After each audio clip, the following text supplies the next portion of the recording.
Nah, untuk mengukur ketidakmurnian dari sebuah simpul itu ada 3 model perhitungan ukuran menggunakan Gini index, ya, entropi atau misclassification error. Ini 3 ukuran yang berbeda. Kita lihat seperti apa ukuran impurity untuk Gini index, ya. Jadi untuk Gini index ini tingkat kemurnian dari sebuah simpul itu dihitung sama dengan 1 dikurangi jumlahan probabilitas dari kemunculan setiap kelasnya. Ini kita sebut dengan frekuensi relatif atau probabilitas, ya, dari kelas C pada simpul tersebut. Lalu jangan lupa di sini ada pangkat, jadi dikuadratkan. Nah, ukuran Gini index ini dia punya ukuran minimum 0 dan ukuran maksimumnya itu adalah 1 dikurangi 1 per jumlah kelas. Jadi misalkan data kita dibagi menjadi 2 kelas yang berbeda, maka dia, ya, jumlah maksimumnya itu adalah sama dengan 1 per 1 per 2. Berarti sama dengan setengah. Setengah itu adalah nilai yang paling tidak murni. Ya, derajatnya ini kalau kita menggunakan Gini index. Yang paling murni berarti 0. Tadi kan dikatakan, saya kembali ke sini, bahwa nilai yang dianggap homogen kalau derajat impurity-nya rendah. Sedangkan yang tidak homogen, bercampur, berarti dia mempunyai derajat impurity tinggi. Sehingga dalam kondisi ini mana yang paling homogen, ya paling homogen kalau nilainya adalah 0. Sedangkan yang paling tidak homogen itu atau non homogen, maka nilainya adalah yang paling maksimal. Itu setengah kalau kita mempunyai 2 kelas. Kalau misalkan kelas yang data kita mempunyai 3 kelas, ya maka 1 nilai yang paling tidak homogennya adalah 1 per 1 per 3. Berarti nilainya adalah 2 per 3. Nah, sekarang kita lihat contoh di sini. Misalkan ada satu simpul, di mana simpul itu nilai jumlah ya, di sini jumlah yang masuk ke kelas C1 itu 0, di sini jumlah keseluruhan datanya ada 6. Yang masuk ke kelas 1 itu 0, yang masuk kelas 2 itu adalah 6. Nah, kondisi ini berarti bisa disimpulkan semuanya itu masuk di kelas C2. Karena semuanya masuk di kelas C2, maka ini sudah pasti dia murni sekali atau derajat impurity-nya rendah, sangat rendah. Nah, karena semuanya dia masuk ke situ, pasti minimumnya adalah 0. Pasti dia mencapai nilai minimum atau Gini-nya itu pasti 0. Gitu ya. Nah, ini kalau kita lihat kondisi yang di sini, yang di sini dulu nih, yang tengah-tengah nanti kita hitung belakangan. Karena dia terdistribusi, contoh kasus yang di sini, yang masuk ke kelas C1 itu ada 3, yang masuk di kelas C2 juga 3. Ini terdistribusi sempurna, ya, di kelas C1 dan kelas C2, benar-benar tidak homogen, ya, dengan distribusi yang sama. Maka nilai Gini-nya, karena di sini hanya ada 2 kelas, pasti dia maksimal. Nah, maksimalnya berapa? Maksimalnya ini tadi, karena 2 kelas dia setengah. Nah, sekarang yang seperti ini bagaimana menghitungnya? Ya, tinggal kita masukkan ke rumus yang di sini, ya. Yang masuk ke kelas C1 1, yang masuk ke kelas C2 5. Berapa nilai Gini dari simpul tersebut? Nah, kita masukkan ke rumus, berarti 1 per probabilitas. Jadi kita memasukkannya berdasarkan probabilitas. Probabilitas atau frekuensi relatif, ya, dari kelas C1 ini yang ada di sini itu artinya sama dengan jumlah dari data yang ada kelas C1-nya dibagi dengan jumlah data keseluruhan. Jumlah data keseluruhan di sini adalah 6. Maka untuk yang di sini itu sama dengan, ini saya beri kurung, jangan lupa, karena ini sumasi ya, berarti ini ada penjumlahan terhadap semua kelas yang ada di simpul tersebut. Nah, karena di sini ada 2 kelas, maka ini sama dengan 1/6. Dari mana 6-nya? 6-nya ini adalah data keseluruhan. 1 adalah jumlah ya yang ada di kelas, jumlah dari data kelas tersebut di simpul yang ingin kita hitung tadi. Ya. Jangan lupa ini dikuadratkan. Ya, jadi ini dikuadratkan. Ya, kemudian ditambah dengan yang satunya, yang kelas kedua, berarti 5/6 dikuadratkan juga.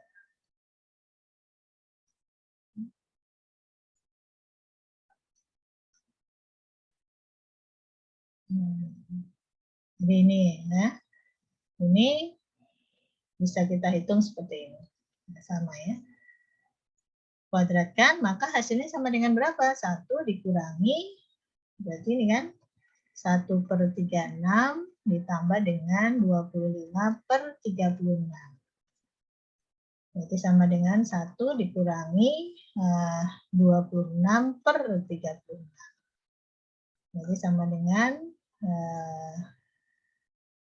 36 dikurangi 26, 20 ya.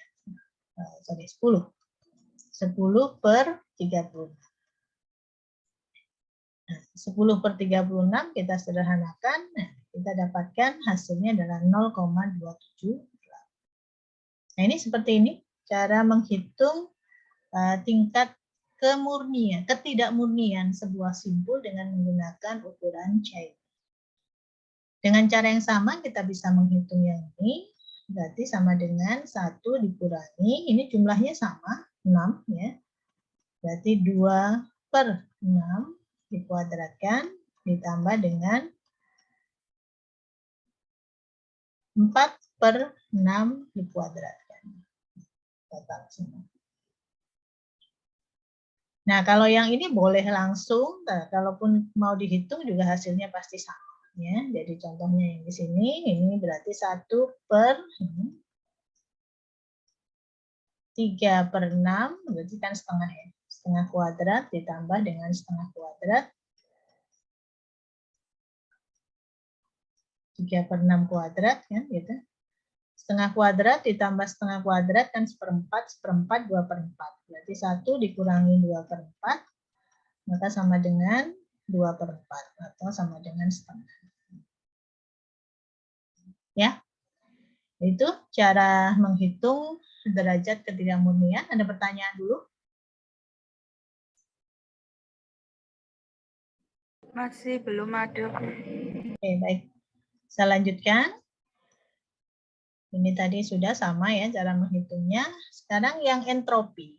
Nah, kalau untuk entropi ini rumusnya, ini yang tadi Gini index, sekarang adalah entropi. Untuk yang entropi ini rumusnya kita menggunakan log ya, logaritma. Lognya log 2 ya. Jadi di sini adalah sama dengan minus probabilitas dari kemunculan tadi dikalikan log probabilitas. Oke ya. Nah, di sini ukuran kehomogenannya punya nilai minimumnya adalah 0, nilai maksimumnya adalah log jumlah recordnya. Jumlah recordnya.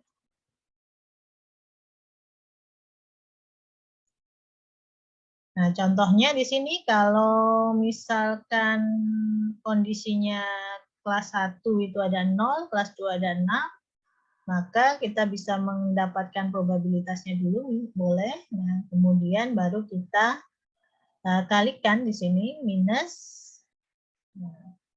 0 minus, ini kenapa minus? Ini sebenarnya jumlahan ya, karena dia jumlahan. Oh sorry, di sini ada log 2 ya, log 2. Lognya adalah log 2. Saya mungkin mengingatkan sedikit yang dimaksud dengan log 2, log base 2. Ini sebenarnya sama dengan kita menghitung ya, misalkan 2 pangkat 4 itu kan sama dengan 16. Maka log 16 base 2 itu sama dengan 4. Ini yang dimaksud dengan operasi log. Itu, jadi lognya adalah base 2. Kalau log base 10, ini ya sebenarnya sama ya. Jadi misalkan log base 10 dari 100 itu sama dengan 2. Jadi log itu sangat bergantung pada base-nya. Jadi nggak bisa semua. Nanti kalau kalian ada namanya logaritma natural, itu base-nya adalah 3,14. Atau bilangan natural ya, pi. Ini 22/7 atau sama dengan 22/7. Nah, di sini lognya adalah log 2. Ini ya. Jadi, contoh di sini, ini sama dengan min 0 log 0 dikurangi 1 log 1. Ini kalau yang seperti ini ada kalau kalian di kalkulus ya, n dikalikan log n, itu pasti hasilnya sama dengan 0.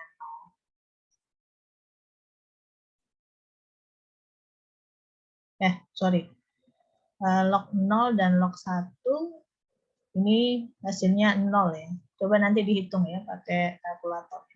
0, sekian-sekian gitu.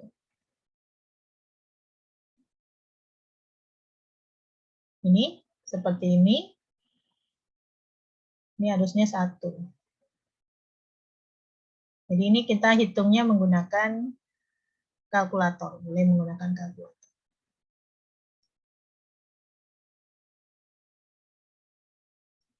Jadi intinya kita mencari log 0. 0 ini adalah probabilitas. Nah ini kalau kita uraikan, ini kan sama dengan min 0 log 0 ditambah dengan min 1 log 1. Karena min ini maka dia langsung aja dikalikan. Dia menjadi minus. Summation ya. Ini cara menghitung logaritma entropi ya dengan menggunakan logaritma.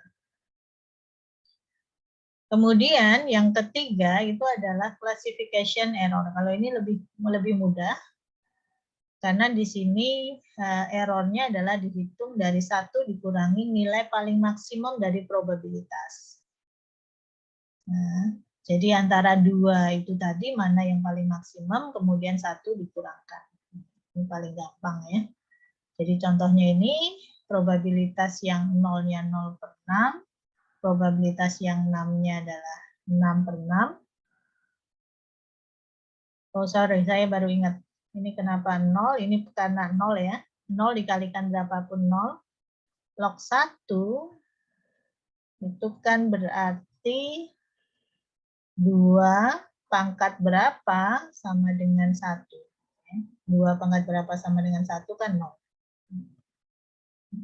Ini kenapa 1 log 1? Ini juga 0, itu karena log 1-nya ini nilainya 0. Oke. Nah, kalau yang ini nanti kalian cari menggunakan kalkulator. Ini yang bentuk-bentuk khususnya. Kembali ke yang ini tadi, 6/6 itu sama dengan 1. Berarti di sini kita bandingkan. Ini 0, ini 1. Mana yang paling maksimum? Yang paling maksimum adalah 1. Maksimum antara 0 dan 1. Berarti 1 dikurangi 1. Hasilnya adalah 0. Kemudian yang di sini sama, kita cari yang paling maksimum. Maksimumnya 5/6, maka 1/5/6. Ini. Kemudian yang di sini 2/6, 4/6, berarti yang tertingginya 4/6, berarti 1 dikurangi 4/6. Ini adalah teknik yang ketiga, mengukur impurity dengan classification error. Ya. Baik.